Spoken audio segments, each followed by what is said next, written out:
ನಮ್ಮಲ್ಲಿ ನಾವು ಹುಡುಗರು ನಾವು ಆಜಾದ್ ಮಾಡೋ ಟೈಮ್ ಇದೈತೆ. ಇದ್ರ ಮುಂದೆ ನಾವು ಆದ್ರೆ ಏನು ಮಾಡೋಕ್ಕೆ ಬರೋಂಗಿಲ್ಲ. ಮತ್ತು ಸಂವಿಧಾನ ಶಕ್ತಿಲೇ ಮತ್ತು ದೇವರ ಆಶೀರ್ವಾದಲೇ ರಾಯಬಾಗ್ ಡ್ರಗ್ಸ್ ರಹಿತ ಆಗ್ತೈತೆ ಅಂತ ನನಗೆ ಖಂಡಿತ ವಿಶ್ವಾಸ ಇದೆ. ತಮ್ಮದು ಪುಸ್ತಕ ವಿದೇಶದಲ್ಲಿ ಸಾಕಷ್ಟು ಒಂದು ಮನ್ನಣೆಯನ್ನು ಗಳಿಸ್ತದ. ಆ ನಿಟ್ಟಿನಲ್ಲಿ ಏನಾದರೂ ನಾ ಬರೆದದ್ದು ಬುಕ್ಕು ನಾ ಹೆಂಗೆ ಹುಡ್ಕೊಂಡು ಡ್ರಗ್ಸ್ ಮಾಡಬಾರ್ದಂತ ಆ ವಿಷಯ ಮ್ಯಾಗೆ ಇಟ್ಟು ಡ್ರಗ್ಸ್ ಬರ್ದಿದ್ದು. ಖರೆ ಅದ್ರಾಗ ಡೈರೆಕ್ಟ್ಲಿ ಬರ್ದಿಲ್ಲ. ಯಾಕಂದ್ರೆ ಈಗ ಯಂಗ್ಸ್ಟರ್ಸ್ ಏನದಾರ್ರಿ, ನೀವು ಡೈರೆಕ್ಟ್ಲಿ ಡ್ರಗ್ಸ್ ಮಾಡಬೇಡ ಅಂತ ಅಂದ್ರೆ ಅವ್ರು ಮತ್ತಟ್ ಮಾಡೋಂಗೆ ಅನಿಸ್ತದೆ. ಅದಕ್ಕೆ ಬುಕ್ನಾಗ ಒಂದು ಲವ್ ಸ್ಟೋರಿ ಟೈಪ್ ಅವ್ರು ಲವ್ನಾಗ ಇರ್ತಾರೋ, ಅವ್ರ ಫ್ಯಾಮಿಲಿದವ್ರ ಮತ್ತು ಯಾರು ಕೂಡ ಲವ್ನಾಗ ಇರ್ತಾರೆ ಅವ್ರು ಹೆಂಗೆ ಹಾಳಾಗ್ತಾರೋ, ಮತ್ತು ಅವ್ರ ಸ್ನೇಹಿತರ ಶುಚಿತಕ್ರಿಗೆ ಹೆಂಗೆ ಹಾಳಾಗ್ತಾರೋ, ಅವ್ನ ಜೀವನ ಹೆಂಗೆ ಹಾಳಾಗ್ತೈತಿ ಡ್ರಗ್ ಮಾಡಿದವಂತ. ಆ ಬುಕ್ನಾಗ ಇದು ಐತಿ. ಅವ್ನು ಅಗ್ದಿ ಖಾಸ್ ದೋಸ್ತ್ ಹೊತ್ತು ತಿರ್ಕೋತಾನು. ಅದು ಅವ್ನು ಗಿಲ್ಟ್ ಬರ್ತೈತ್ರಿ.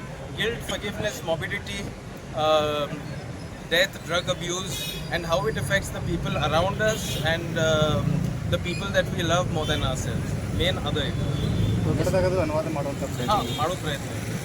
ನಮಗೆ ಯಾರೇ ಚಲೋ ಟ್ರಾನ್ಸ್ಲೇಟರ್ ಸಿಗ್ಬೇಕ್ರಿ. ಯಾಕಂದ್ರೆ ನಾ ಏನು ಬರ್ತಾನೆ ಅದ್ರ ಮೀನಿಂಗ್ ಚೇಂಜ್ ಆಗ್ಬಾರ್ದು ರೀ. ನಿಮಗೂ ಗೊತ್ತಿರ್ಬೇಕು, ಪತ್ರಕರ್ತ ಇದ್ದಾರೆ, ಒಮ್ಮೆ ಅನುವಾದ ಮಾಡೋದಾಗ ಅರ್ಥ ಚೇಂಜ್ ಆಗಿದ್ರೆ ಆ ಅರ್ಥ ಒಂದು ಸ್ವಲ್ಪ ಚೇಂಜ್ ಆದ್ರೆ ನಮ್ಮ ಮನಸ್ಸಿಗೆ ನುಸ್ತದೆ. Okay sir, thank you.